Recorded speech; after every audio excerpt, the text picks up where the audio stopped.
Hi, I'm Kristen Goodwin. On this episode of the Fox News Rundown, President Trump says he believes a coronavirus vaccine could be ready in a matter of weeks. Are experts really that close to unveiling a treatment? And if so, will Americans trust its effectiveness? Dr. Ashish Jha, Dean of Brown University's School of Public Health, shares his insight and explains why he feels we should let science drive the timeline instead of political figures.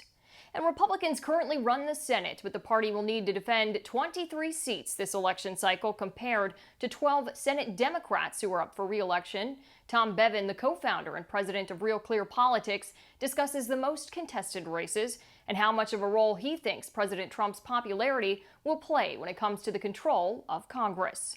Plus commentary by Fox News correspondent-at-large, Geraldo Rivera. The Fox News Rundown is a daily news podcast where we take a deeper look at the stories important to you. You can subscribe on your favorite podcast player by going to foxnewspodcast.com. I'm Greg Jarrett. I'm Shannon Bream. I'm Steve Ducey, and this is the Fox News Rundown. Wednesday, September 16th, 2020. I'm Jessica Rosenthal. The president says he is pushing for a vaccine, but not for political reasons. But how many of us are comfortable taking a vaccine? And what would it take to make us ready and willing? The American people are paying for these vaccines through their tax dollars. The data should be accessible to the American people. I'm Lisa Brady. The White House isn't the only thing at stake in the 2020 race. Republicans are also fighting to keep control of the Senate. Somebody's going to have a good night on November 3rd. And if it's Joe Biden and the Democrats, then the Democrats will win all these close races, or a lot of these close races, the majority of them in these toss-up Senate races. And I'm Geraldo Rivera. I've got the final word on the Fox News Rundown. Multiple pharmaceutical companies are working on a COVID vaccine, and while we've heard about setbacks, many are confident we will have one by the end of the year. Dr. Anthony Fauci's predicted a safe and effective vaccine by the end of the year. The CEO of Pfizer said this week a vaccine could be distributed by then. President Trump told Fox and Friends this week he is pushing for a vaccine, but not for political reasons, saying we will have a vaccine in a matter of weeks. But we're going to have it. We're getting very good results, and it's really looking good. And they're great companies, Pfizer, Johnson & Johnson, Moderna. We have a lot of great companies. It's not just one, and they're all doing really well. It's going to be soon. Now, will it be before the election? It could be, in terms of we have something, and we'll start delivering it immediately upon getting it. But we're very close to getting the vaccine, and that's something I look forward to. But are we looking forward to it? Some polling shows we are a bit skeptical. A Kaiser Family Foundation poll earlier this month found even if a vaccine is available before Election Day, 54% of us would not take it. 62% said they were concerned the FDA might approve a vaccine before it's proven safe and effective. Another poll taken between September 9th and 11th from Yahoo and YouGov found just 32% of U.S. adults said yes when asked if they would get a COVID vaccine if and when it's available. More than half said they wanted to wait and see how it affected other folks who took it first. A number of pharmaceutical companies working on a vaccine announced last week they'd signed a pledge promising that any COVID vaccine they produced will be developed and tested with high ethical standards and sound scientific principles. So I do think we're going to have a vaccine reasonably soon. Dr. Ashish Jha is the Dean of the School of Public Health at Brown University. I think in the next couple of months, next few months, and the reason we have been able to build a vaccine so fast is because we've actually done a lot of work on a vaccine for the previous SARS virus, and the scientific community has worked incredibly hard on moving this forward. So that's the reason we've been able to go so fast, and I do think we'll have one in the next couple of months. Oh, that's interesting. Where were we doing that work in the United States, or where globally was work being done? A lot of it was done in the UK. The Oxford AstraZeneca vaccine. The Oxford group had actually come pretty far along on building a vaccine for the previous SARS virus. And so they were able to make some moderate changes. And that's part of the reason they were able to move so fast. But we also had learned a lot about the previous SARS virus. So that's why Moderna and other companies were also able to move fast. When President Trump says that he sped up the process with the FDA, and as we know, we have Operation Warp Speed, how does one quicken this kind of process and still keep it safe at the same time? Like, is there a balancing act there, or is it what you just said? The reason it can be sped up is because of pre-existing research and only pre-existing research. I think the pre-existing research has helped a lot here. I think that's a major reason why we have been able to move so fast. I think Operation Warp Speed has been great. It's not really been a major factor in speeding up research. Operation Warp Speed has been, the main focus of it has been about making sure that we're making millions of doses of the vaccine even before we know whether it works or not. Oh. So that if it turns out to work, we'll be able to have vaccines ready to go. That's the major focus of Operation Warp Speed. The speed of this is not really the FDA. It's really the scientific community and NIH coming together. The Moderna vaccine, for instance, is really funded and supported by NIH and NIH scientists working with Moderna, the company. So I don't think the FDA has had much to do with it. Yeah, they've been helpful. They could have slowed things down. They didn't.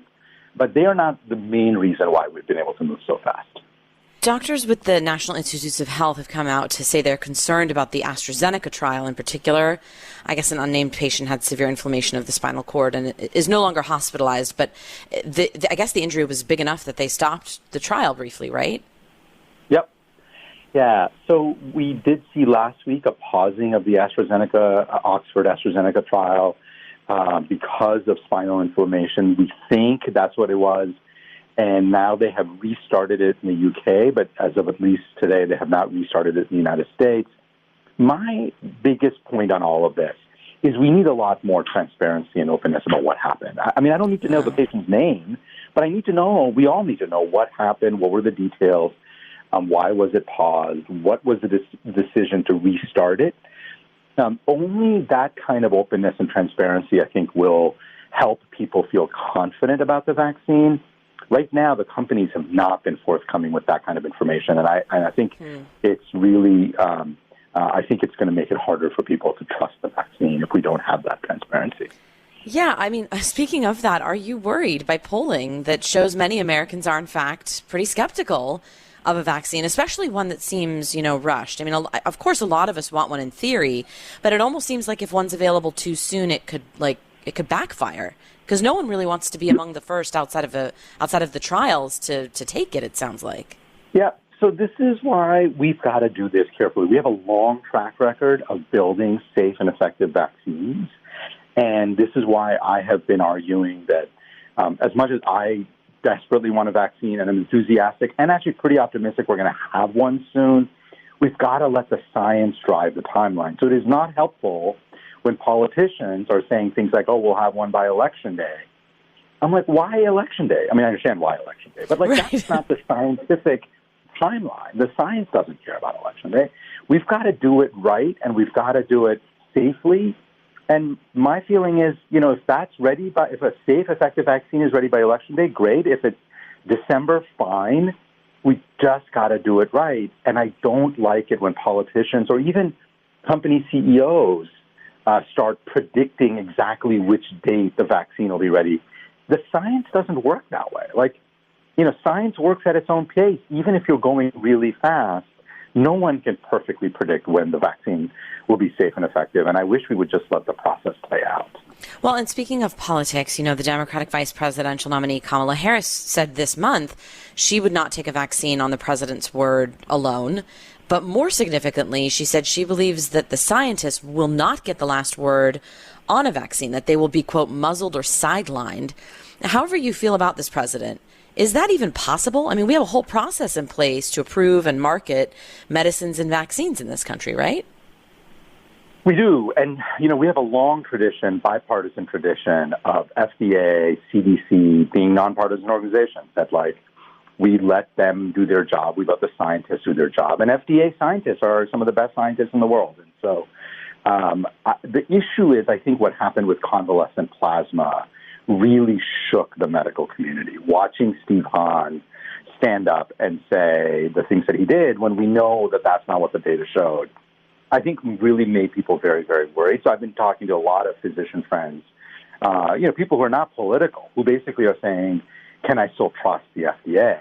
I also don't think it's helpful when politicians on either side of the political aisle start saying, I'm not going to take the vaccine. I don't think that's useful either. What I have said is, and I'll speak very personally, when I think about, what would it take for me to vaccinate my children, vaccinate my elderly parents, it's going to be the science and data, not what some politician either says it's great or says it's terrible. I don't care. I'm going to look at the evidence and science and data and let that drive my decision-making. We've got to make sure the FDA is not politically influenced by this. I think both sides of the political aisle have to back off and let the science work. Flesh that out briefly for me. You're talking to physicians and doctors who were talking about if they could even trust the FDA after the convalescent plasma announcement. I thought convalescent plasma was kosher, but what did Dr. Hahn say that caught everybody off guard? Oh, I think the convalescent plasma thing was an utter disaster for the FDA, possibly the lowest moment in FDA, in modern FDA history. Here's the basic bottom line: we didn't have a high quality study that showed that convalescent plasma works. And then Dr. Hahn stood up and said things that were just plain wrong, like if you give it to 100 people, 35 survive, and that this is a major advancement.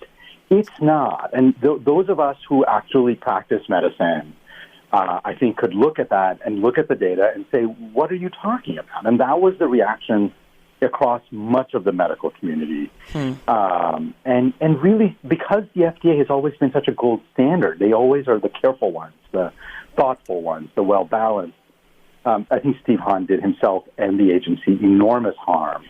And what is at this point completely clear is he can't be the decision maker on the next one. We've got to let the leading scientists in the agency, who are career people, have to also speak up. Because about a vaccine. About a vaccine, because it's going to be very important. After the convalescent plasma press conference, Dr. Hahn walked back his comments, calling criticisms of his remarks justified. That what he should have said better is that the data show a relative risk reduction, not an absolute risk reduction. But when we asked the FDA for any further comment regarding Jha's remarks, they pointed us to an op-ed written by career FDA executives, in which they write the foundational and fundamental principles of the FDA remain steadfast to protect and promote the health and well-being of the American public, and they say base decisions in support of their public health mission on sound science. They also pointed us, though, to a Duke University-hosted webinar on COVID vaccine approval logistics. Hahn defended the plasma decision again last week in an interview in D.C., saying the totality of the evidence was in support of the authorization. And again, these scientists were there. Many of them, they've been there for 10, 15, 20 years. They came in under a Bush administration or an Obama administration. They're largely nonpartisan, and they've been making very good decisions over the last few years, including during this pandemic. The convalescent plasma thing was a huge breach of faith, But wait, can we still use convalescent plasma despite the announcement? Sure. Is convalescent plasma still somewhat helpful in our, I guess, we don't know. Vast array of antivirals or whatever, any treatments we have? So there are 3 randomized trials of convalescent plasma. None of them have shown any benefit. One of them actually showed more harm, but one of them showed maybe a bit more benefit. But none of them hit statistical significance. The bottom line is we don't know if convalescent plasma is useful. As a physician, I don't know whom to give it to. I don't know whether I should give it early or late. The bottom line is that's why NIH, Dr. Francis Collins, actually was pushing against this EUA, saying, let's do a good quality clinical trial, figure out if this thing actually works, and then decide. So yes, you can use it. You have no idea if it's helpful or harmful. But what is harmful is when the FDA chief stands up and says, it's going to save all these lives. When everybody in the medical community looks at him and says, we know that's not true. That's not what the data says. Really distressing. So you would then, as you said, you would wait to hear from somebody else. We need to hear from the scientists, the top scientists at the FDA. And there are a bunch of them, and they're great. So we need to hear from them. But more than that, we just need to see the data.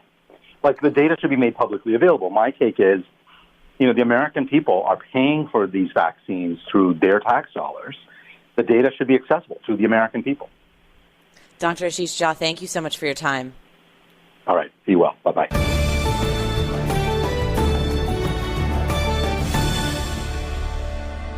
This is Geraldo Rivera with your Fox News commentary coming up.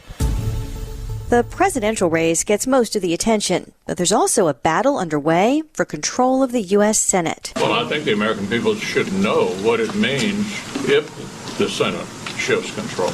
Majority Leader Mitch McConnell says if Democrats win control, the structure of the Senate would change under their priorities, including statehood for D.C. and Puerto Rico, and ending the filibuster rule, which allows the minority party to block legislation. What they're saying is they don't want to win the argument.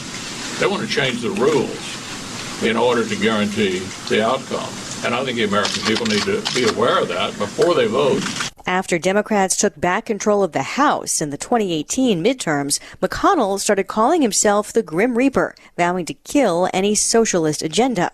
Now, Democrats are urging voters to help rescue dozens of House-passed bills buried in the Senate's legislative graveyard.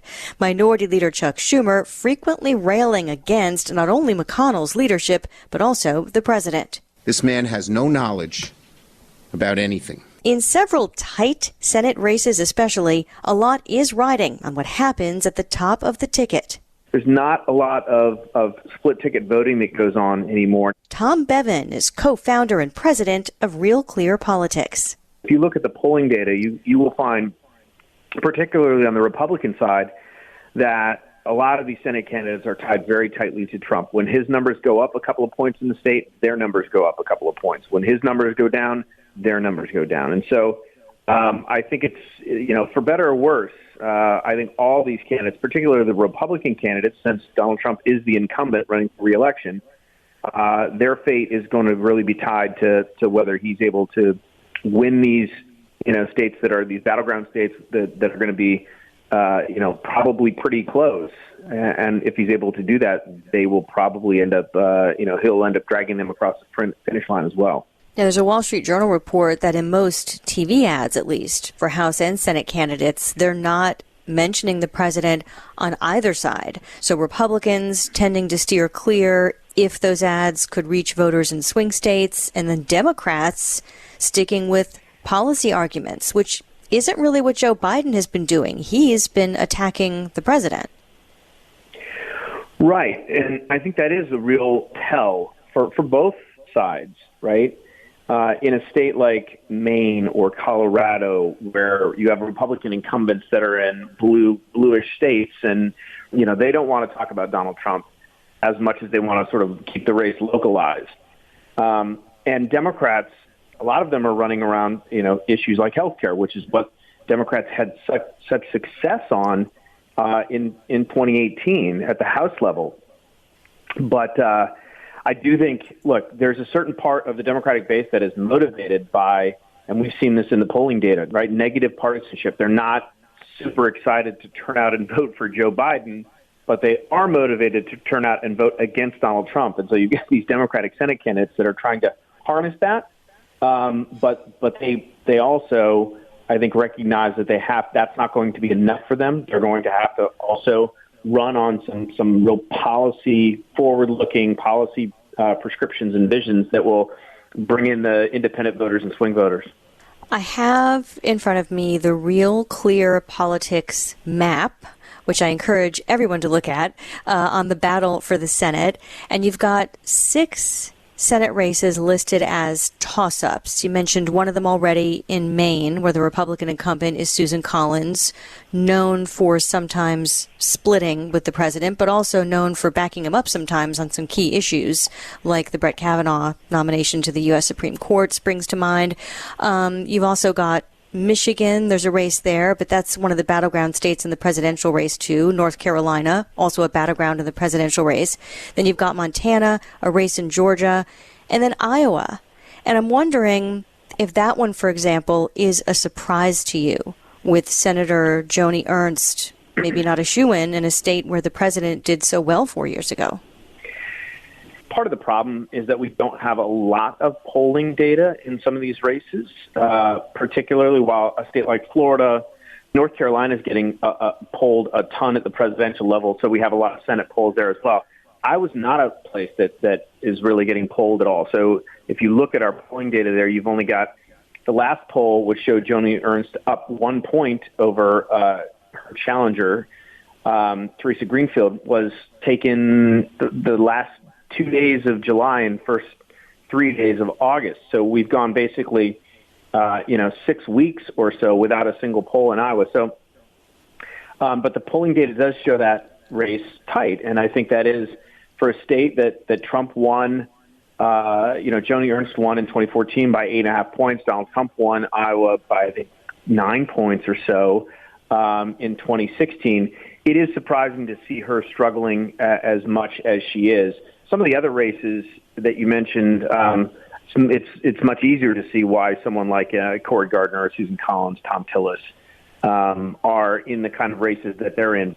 So when you look at something like, a surprisingly close race maybe in a state like Iowa, and then you look at nationally the map for these Senate battles, and really only a handful of toss-up states and Republicans having to defend a lot more states than Democrats this time around, that overall a very discouraging picture for Republicans trying to hold on to the Senate, or is it closer than that? So it's 53-47, right? So Democrats need to win 3 seats and the White House, right, which would get them to 50-50 and make Kamala Harris as vice president the tiebreaker.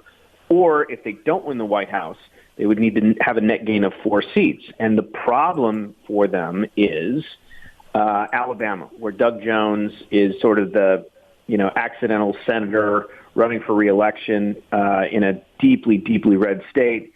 Tommy Tuberville is the Republican there and is, by all accounts, running well ahead there. And so they have to.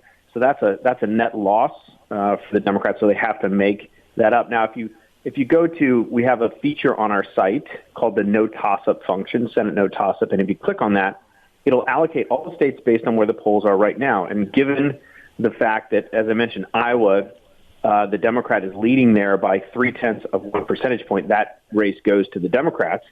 But they would end up right now, if the election were held today and the polls were exactly where our averages say they are, the Democrats would end up with a net gain of 4 seats and would take control of the Senate. So I do think it's not out of the question that the Democrats are able to clear that hurdle and take control of the Senate, but it's certainly not out of the question that Republicans are able to maintain. It's all going to depend on who wins at the top of the ticket, in my opinion. We've seen this over and over. Somebody's going to have a good night on November 3rd, and if it's Joe Biden and the Democrats, then the Democrats will win all these close races, or a lot of these close races, the majority of them in these toss-up Senate races. Vice versa, if Donald Trump has a good night, you can bet that Joni Ernst and Tom Tillis and the folks in Georgia, David Perdue and Kelly Loeffler, all those folks are going to win because Donald Trump's going to win in those states. In a nutshell, what would you say, or would you say that there are make or break races for control of the Senate? If X, Y, and Z doesn't happen in these states, then forget it. All is lost. Yeah, certainly. We have Colorado and Arizona already leaning Democratic. Those are basically states that are poised to vote and be pickups for the Democrats. And so you look at a place like North Carolina is going to be a crucial race. That state is one that Trump won in 2016, not by a lot, and the polls have been closing there. The last couple polls that we've seen just come out this week show the Senate there down to like a 1-point race. I mean, at one point, Cal Cunningham, the challenger, Democratic challenger, was up 9 points on Tom Tillis. His lead on average is down to about 3.3. So that's the race to me. If Democrats can win that race, they're going to win probably North Carolina, and that's going to also put a real damper on really restrict President Trump's path to 270 electoral votes. So I think North Carolina is sort of the focal point for me. Susan Collins up in Maine is another one. I mean, I see her as sort of the Claire McCaskill of the Republican Party, right? Claire McCaskill is the senator from Missouri Republican. Every cycle thought, we got her this time, and she always managed to escape. She had like 9 lives until they finally, she ran up against it, and this may be the year that year for Susan Collins, but I wouldn't underestimate her ability to, as an incumbent, to find a way to win. She has a history of doing that, but again, she needs Trump to perform better in that state to be able to pull out that race. One last question, and that is, are these races just as much in danger of the presidential race, possibly, of not having a final result on election night, depending on how much mail-in voting expands? Absolutely. I mean, again, I'll go back to North Carolina. That race could be decided by a handful of votes. I mean, it could be. And so in all these states that are doing mail-in balloting and all these, county clerks that are, some of them can't even start counting the ballots until the polls close on Election Day.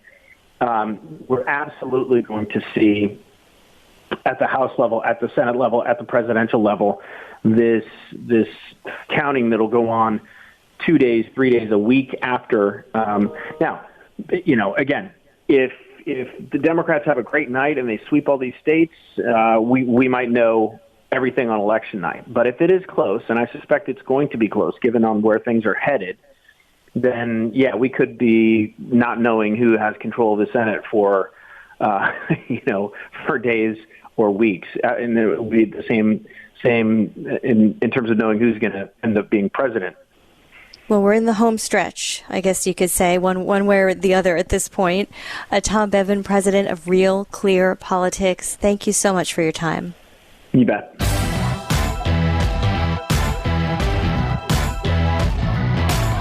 It's the latest from Fox News Podcasts, The Campaign with Bret Baier, with updates from reporters on the trail and in-studio experts. Bret keeps you informed on the 2020 race. Go to foxnewspodcast.com and download The Campaign with Bret Baier now. It's time for your Fox News commentary. Geraldo, Rivera. What's on your mind? Joe Biden is apparently in trouble among Latino voters in Florida. A new Marist poll shows him running neck to neck with President Trump in the Sunshine State. By comparison, Hillary Clinton led Trump in the very same poll by a margin of 59 to 36%. She ultimately lost the state by a single point to Donald Trump, who incidentally is also now a resident of Florida. At 17%, Latinos are the nation's largest minority group. Blacks, by comparison, represent about 13%. Many Latinos are hardworking, family-oriented, socially conservative, and religious. Many are ripe for the appeal of Donald Trump. We crave respect and consideration for vulnerable groups like the Dreamers. Good people brought here as kids through no fault of their own without documentation. Their status remains in jeopardy, although the president has told me on the record that, quote, nothing bad is going to happen to them. Joe Biden's slipping support in Florida among Latino voters is a function of their feeling overlooked, taken for granted by the so-called social justice movement. Issues like immigration, language, the Latino economy, Dreamers, and deportation are scarcely mentioned by Democratic politicians. The Black Lives Matter violence is also a turnoff to many. But what Latinos I speak with most are concerned about is that being taken for granted. Why, for instance, some wonder, is the word black now capitalized while the word brown, used to describe the equally diverse Latino population, is not capitalized. Unless and until Democrats understand that the color of America is changing. At 55 million and counting, Latinos who trace their origins from places like Mexico, Central America, Venezuela, Nicaragua, the Dominican Republic, and Puerto Rico want folks to notice there's a new flavor in town. It's salsa. You've been listening to the Fox News Rundown. Stay up to date by subscribing to this podcast at foxnewspodcasts.com. And for up-to-the-minute news, go to foxnews.com. From the Fox News Podcasts Network. In these ever-changing times, you can rely on Fox News for hourly updates for the very latest news and information on your time. Listen and download now at foxnewspodcast.com or wherever you get your favorite podcasts. Love Fox News? Click the subscribe button to get more of the news and opinion you trust. And click the Fox News Rundown playlist for the latest episodes.